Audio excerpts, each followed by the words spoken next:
for non-Nigerians, for you to appreciate the kind of rapport that, the Nigeria-China rapport, how positive, the positive dimension of that relationship.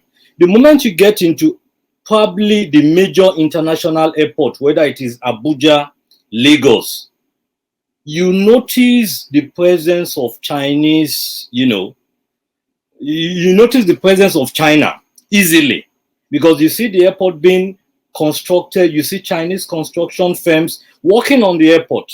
Then you leave the airport for some time, drive into the city, and you see Chinese construction firms constructing the roads.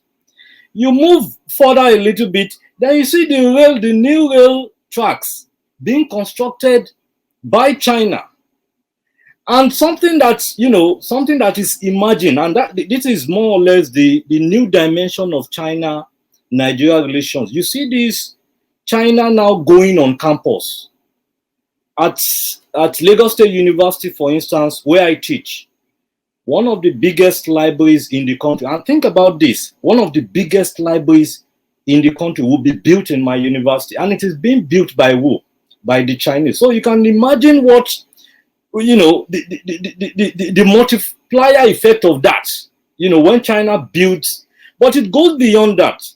You now have a situation where Nigerian students are being sponsored to go to Chinese universities to learn things like engineering. The idea is they go to China, learn, and they come back to manage the railway that is being built by China. So the positive dimension is extremely interesting. And you see a lot of, interesting stuff happening. Like I said, from the airport, you are confronted with China in Nigeria. From the airport, from entering into Nigeria as a visitor.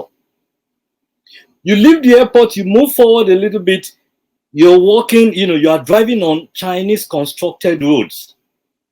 Go further a little bit, trying to leave, maybe, moving from Nigeria to the neighboring countries, you see railway tracks and you see Chinese contractors working on those tracks. So you see, China in Nigeria is something that is really in your face. You can't escape it. It is in your face. I'm not even talking about the Chinese products yet, where a colleague talked about the Chinko economy. A colleague, Kudus Adebayo, brilliantly captured the Chinko economy, where you see a lot of Chinese products.